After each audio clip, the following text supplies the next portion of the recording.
Page 6 of HL addendum for integration. First we're going to look at 5a, use integration by parts to find the integral of u squared e to the u du. This is one that you're probably going to do a few times throughout your math HL career. I'm going to do it on another page because it's not like that compact. Let's try it here. So the integral of u squared e to the u du. Okay. So we're going to do integration by parts. Remember detail. So for dv, we prioritize exponential over algebraic. So we're going to do dv substitution with e to the u du. And the u substitution will be just the u squared.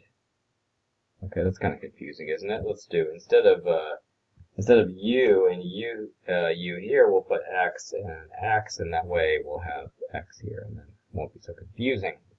Okay, so v would be e to the u, okay, because the integral of e to the u du is just e to the u. And the u dash is going to be, or du, is going to be the integral of x squared, which would be 2x dx. Now let's do the substitution. So integral of x squared e to the x dx, sorry I didn't replace that, dx, it's going to be equal to u, x squared, times v, e to the u, minus the integral of v du. So e to the u, and then,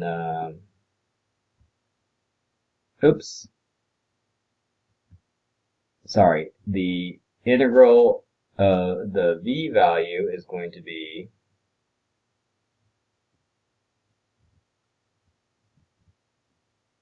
e to the x dx, and this would be e to the x, right? And this will be e to the x, and this will be e to the x.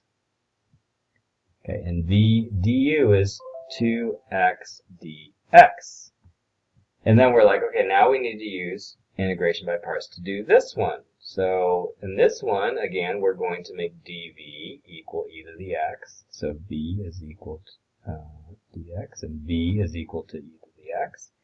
And u is going to be equal to 2x. So du is going to be equal to 2 dx. Okay, and so let's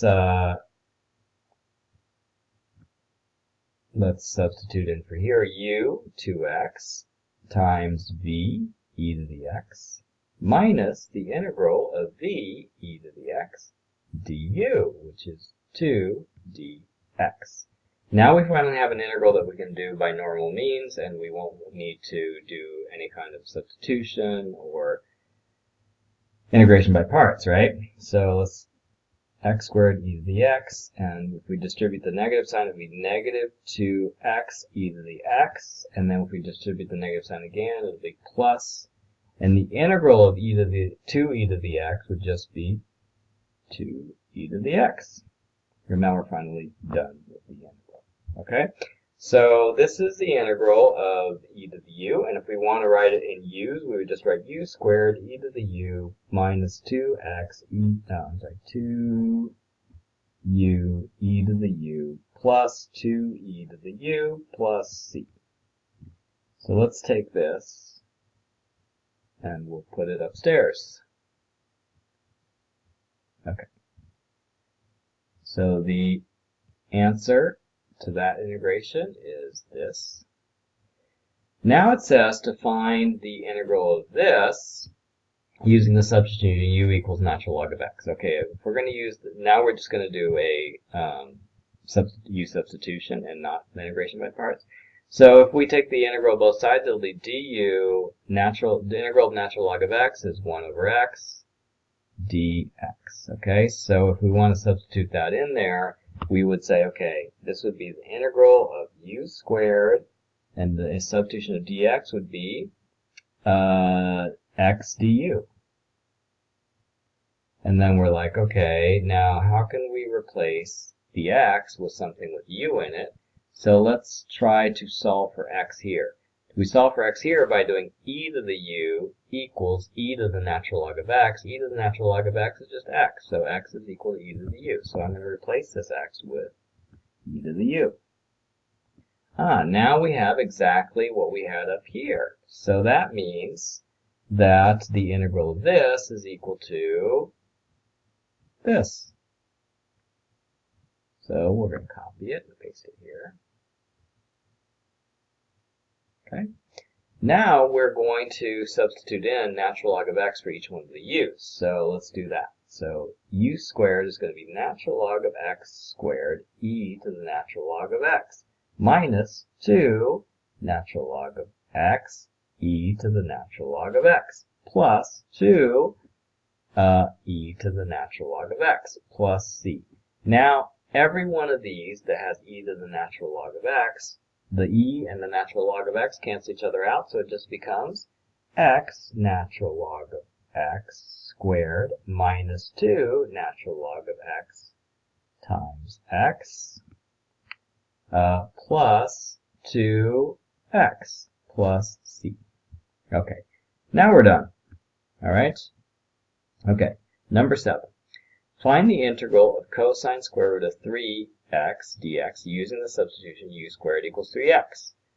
Okay, so I can see that it would be cosine, and instead of square root of 3x, I'm going to put square root of u squared.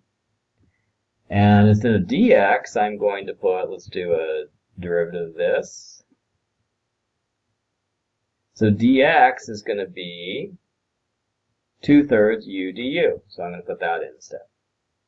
2/3 u du. The du always goes at the end. I saw some people putting du in random places. Du always goes at the end of the line. U squared square root is the same thing as u, so now we have integral of cosine of u times 2/3, we can put that outside, times u, we can put that here, du. Okay. But we don't know how to take the integral of cosine u times u. So maybe this is a job for integration by parts, okay? Especially since we're in the integration by parts chapter. So, let's see. We are looking for an adequate dv. Remember, detail. So, let's see. This is a trig. This is an algebraic. So, in detail, trig is given priority to be dv. So, let's try that. We're going to put cosine. I'm just going to put a x for now because it's kind of confusing to have the u there. So, cosine x dx is my v, or dv, and my v would be sine x. And u is equal to x, which is, I'm going to say that's x. And my du is equal to dx. Okay. I think I'm ready now. All right. And so now I'm going to say that this is equal to u times v, which is u times v minus integral of v sine x du, which is dx. Okay, those are that's integrable. Okay, so I have 2/3 x sine x minus 2/3, and the integral of sine x is negative cosine x, so I'm going to put negative cosine x, and then I'm going to put plus c. Okay, now the last step, I do need to substitute back. You remember how I used x's instead of u's so that we wouldn't get confused with the uv. So let's put back the u's. So instead of x sine x, it'll be u sine u, and then instead of cosine x, it'll be 2/3 cosine u, and then plus c. And now I'm going to put the substitution back. So remember that u squared equals 3x, so u is equal to square root of 3x, so let's substitute back in. So 2/3 square root of 3x sine square root of 3x plus 2/3 cosine square root of 3x plus C. Okay, now we're going to do a few definite integral examples, and the thing to remember on a definite integral is that when you convert to a new variable with substitution, you should always change the endpoints or the limits of integration to the new variable. Okay, so evaluate the following and check with your graphics calculator. So it gives us this. When I look at this, I see a pretty complicated thing here, and then this could be the derivative of the inside of this, the chain rule, right? So let's do a u substitution where u is equal to the inside of this. So x squared plus 2, and then du would equal to 2x dx. So I could substitute in for dx with dx equals du divided by 2x, and u could be x squared plus 2. So let's do that substitution. So we'll have u squared on the bottom, and dx instead is going to be du divided by 2x, and then like, hey, I got x on top here, I got x on bottom here, those cancel out. So I have u to the negative 2 divided by 2 du. And I can take the integral of that. It would be u to the negative 1 divided by negative 2. And the integral is between, now we got to change to the new limits of integration, right? If it was x, it's from x equals 1 to 2. If it's u, then we got to make this change according to this formula. So 1 squared plus 2 would be 3, and 2 squared plus 2 would be 6. So I need to do this integration from 3 to 6.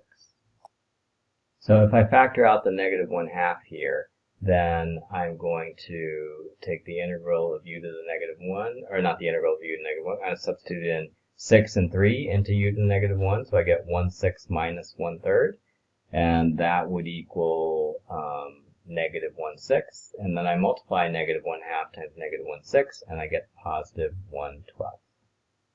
So that's my answer. So you see that I changed my limits of integration from the x variable to the u variable, and then I didn't need to go back and put in the x variable to do the substitution of the limits of integration. Let's do one more. So for this here, looks like we need to do some kind of substitution with u equals cosine x maybe. And if u equals cosine x, then du equals negative sine x dx. So dx is equal to du divided by negative sine of x. So let's do those substitutions. So the bottom becomes square root of u. The top becomes, let's see, we have sine x, and instead of the dx, we're going to have du, and then the bottom we're going to have negative sine x, and the sine x's cancel out. And then we're left with the integral of negative du over square root of u. And the limits now, instead of being 0 and pi over 3, which are x variables, we're going to make u variables, which correspond to those. Let's see. U equals cosine of x. So cosine of 0 is 1, and cosine of pi over 3 is 1/2. So our new limits of integration are going to be 1 and 1/2. And then let's just rewrite square root of u into u to the 1/2. And then we'll put the negative out front. And then we're going to do the integral, and the integral is going to be, so u to the negative 1/2, the integral of u to the negative 1/2 would be u to the 1/2 divided by 1/2, so it would be 2u to the 1/2. And then the limits of integration are going to be 1/2 and 1. And so let's see, that would be equals negative, and then we put 1/2 into u, and so we'll get 2 square root of 1/2 minus 2 square root of 1, which would just be 2. And so we could simplify this a little bit. 2 times the square, 2 divided by square root of 2 is square root of 2. So basically we've got 2 minus the square root of 2. Last problem, we got the integral of x squared plus 2x to the n, and we have x plus 1 out here. Do you see how this did, when you take the derivative of this, it could look something like this, okay? You got a degree 2 term becomes a degree 1 term, a degree 1 term becomes a degree 0 term. So let's try to do a u substitution on the inside of this binomial to the nth power. So we'll do u equals x squared plus 2x. So du is equal to 2x dx. Oh, 2x, let's see, 2x plus 2 dx. Okay, so now I'm going to substitute in dx equals du divided by 2x plus 2. And I'm going to put that into here. And then I'm going to put this into here. So I got integral of 0 to 1 of u to the n, x plus 1, and then into the dx I'm going to have du divided by, and I can factor out the 2 to make it look more like what's on top. Cancel out these. So I got the integral from 0 to 1 of u to the n divided by 2 du. So that's equal to the u to the n plus 1 divided by 2n plus 1. And then I do the definite integral from, not from 0 to 1, oops, and sorry about that because I put 0 to 1 here. I need to adjust that, right? Because the x values are from 0 to 1. The u values, which is x squared plus 2x, would be 0, and then 1 plugged into x squared plus 2x would be 1 plus 2 would be 3. So I'm going to do the integral from 0 to 3. So this would be from 0 to 3. And so if I put 3 in for u, I would get 3 to the n plus 1 divided by 2 times n plus 1 minus, and then if I put 0 in for u, then I would just get 0. So my answer is 3 to the n plus 1 divided by 2n plus 2. So that would be my answer. We'll just add one restriction to the denominator. 2n plus 2 should not be 0, so n should not be equal to negative 1, right? All right. That's it for this addendum.